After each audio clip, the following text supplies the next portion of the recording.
Do you ever wonder how your life would be different if the smallest or biggest things were changed?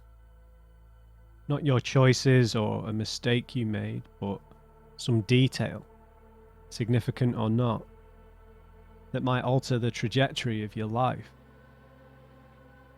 I've been seeing things lately. If Johnny was still in my head, it might explain it, but he's gone now. And these aren't some rocker boy's memories. It feels like memories of my own life, but it's different. It sounds different, feels different, Like a like a shadow shadow that's moving until you until you stare stare at it. at it. My name's Kaveen, but the handle everyone uses is V. That's Night City for you, reducing you to a single letter that only sounds like it's in your actual name. Typical. I was born in London. My mother was working at a bar in Chelsea one night when some slick corporate type came in and swept her off her feet. 9 months later, I was born. 9 months earlier, the mystery man was long gone. I lived in London until I was almost 12. All my mother told me about the face from Arasaka was that I somehow looked nothing like him, that I was the image of my grandfather instead. After that, I called him the ghost of Arasaka. I liked it in London. I spent a lot of time running around with a gang of tech nerds, called ourselves the Chrome Ghosts. I was the son of a ghost, after all. We'd find old tech and find out how it worked. Even though I was younger, they treated me like one of them. Even liked it when I came up with that preem name for the gang.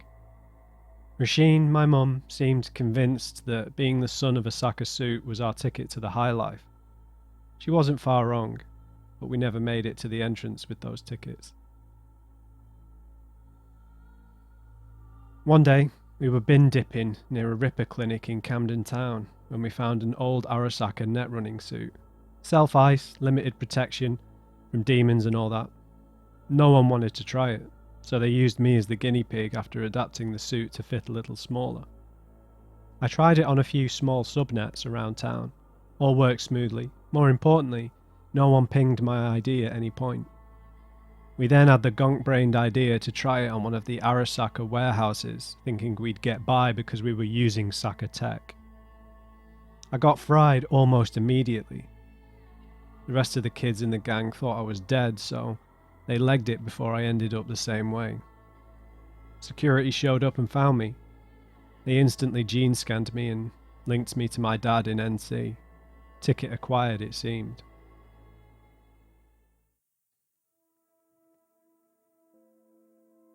It all happened so fast, but once the ghost was notified about my existence, we were immediately jetted off to the NUSA. At that time, it was difficult to get into Night City, so we had to fly into a border state and get in via a ground escort. This was all like Christmas for Rasheen. It was the high life she'd always craved. Turns out that getting into NC on the ground means going through the Badlands. And even with an armed Arasaka escort, that isn't easy. We heard the engines before anything happened. Sounded like Chew 2 on steroids. The automated proximity warning got played by the two drones, but halfway through we got hit with a load of sticky EMP grenades which fried the drones, but more importantly, fried most of the chrome the drivers were using. Then we hit the sand. I'd read about American nomads, but these people weren't really nomads anymore. They were Raffen, a distinction I'd learn a lot about in the time to come. They ripped the doors off the two cars and zeroed each person immediately, including my mum. Gone before I could even beg them not to. The guy who came to finish me stopped and said, "Shit, there's a kid." They didn't seem like the kind of people who'd care either way, but they spared me and took me with them to their camp. Explained that the Badlands was covered in old landmines from the war, and that they'd probably zero me before stepping on them anyway, so I never tried to escape. There were 5 of them: Tank, Crash, Ray, Lex and Jack, the one who spared me. They were an independent group of Raffenshiv. They didn't belong to any gang or family like the Wraiths. They were completely on their own.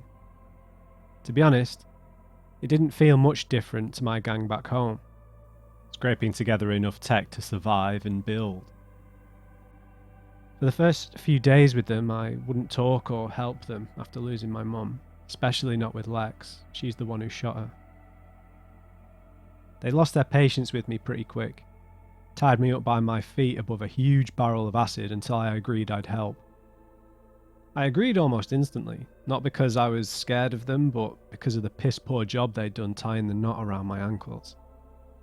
Even though I'd agreed to stop pouting, they still dipped the top of my head in the acid, burned every hair follicle off. Still hasn't grown back to this day. Jack told me I reminded him of his little brother, Pete. Otherwise, he'd have zeroed me on the spot. His brother was the reason they'd become Raffen in the first place. The 5 of them took part in a revenge killing over Pete's death in Texas, where their original clan was from. So they came to the outskirts of NC and never looked back.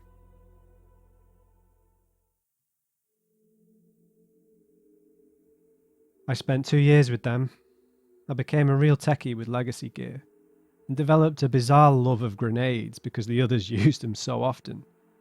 Lasers, toxic, incendiary, smoke and flash, just throw them out like rice at a wedding and mop up what's left.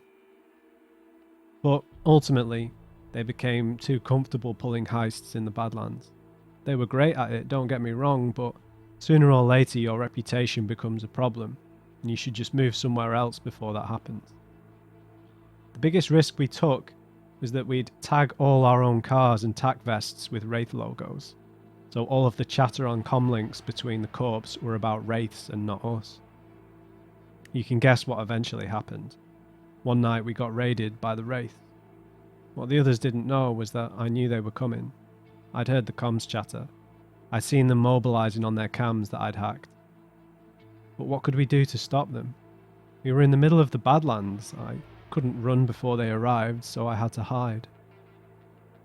We'd lifted this experimental optical camo off a Militech transport that had all sorts of gear ripped out of dead cyber psychos by MaxTac, who'd then sold off any non-Militech branded gear to the NUSA loving corp. One of the Wraiths found me but couldn't see me.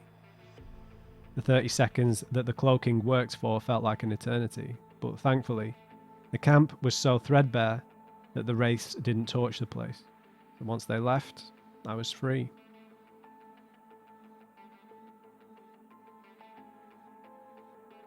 I died twice in 2 years. I was more of a ghost than my dad ever was. The Wraiths had left some gear behind. Maybe they planned to come back for the rest later, but there was one of our armoured bikes still there, so I jumped on, hoping they hadn't left any lookouts behind, and set off for Night City. I had no papers. I was technically dead after all, so I had to sneak into NC through Pacifica. I'd heard a lot of stories about the place, so I delted through there as fast as possible before the engine cut out on the highway that passed over the Glen in Haywood. I didn't want to risk getting picked up by the NCPD after all the heists we'd pulled over the past 2 years. So I fucking jumped off the highway onto a nearby rooftop. Weirdly enough, that's where I lived for the next 4 years. We had shelter from the acid rain under the highway, access to a whole bunch of solar panels to power any gear, and it was near a load of other buildings to get me access to any subnets. I made quite a bit of money skimming a single any off pachinkos and vending machines. Wrote a simple bit of soft that meant no one ever caught on. I even used it on Wakako's famous parlour machines. Part of me thinks she's always known, but took pity on me anyway. I guess I'll never know. When I had the tech for it, I hacked into the Arasaka subnet to find out about my dad, see if he was still alive. Find out anything about him at all, really. Turned out he really was a ghost these days. Francis got zeroed by the Corp for screwing up some secret op they were running. The ice was pretty thick past that point. That's the most I'll ever know about him. I do odd jobs for the people around Haywood. I tried to get them to call me Ghost, but they always laughed in my face, so I had to settle for V in the end. Although my tag on the net is still Ghost. I was quite content with my life in Haywood. That was until the Valentinos found my stash, my home I suppose, clept everything I had and left a prox mine that I wasn't stupid enough to set off. After that, I decided to leave NC, tried to find a better life in Atlanta, but that all went to shit too. Can't ever go back there. So I came back to Haywood. It was the only place in the world where I still had any rep. I think you know the rest. My story's turning into a weird legend amongst the mercs and gangoons. Lost my best friend in a heist at Arasaka Tower. Died for a third time. Have a split personality called Johnny. Shot that cyborg gonk Royce in the head. Confusingly managed to fall in love with a nomad. Killed that ninja freak Oda, but felt the need to save that corpo rat Goro. Got conned by Netwatch and zeroed half the voodoo boys. And kidnapped that Saka bitch who says she's got an offer for me. Honestly, that doesn't even tell half the story, but if you ask around at the afterlife, I'm sure you'll pick up the rest. All I've got left to do is meet Hanako at Embers. But I've been seeing things. Things beyond the usual Rockaboy nonsense. It's like I've seen how all this plays out before. Flashes of Mikoshi, of friends dying, of feeling like it was all for nothing. It feels like me doing it, but things are different. I look different, sound different, like a shadow that's moving until you stare at it.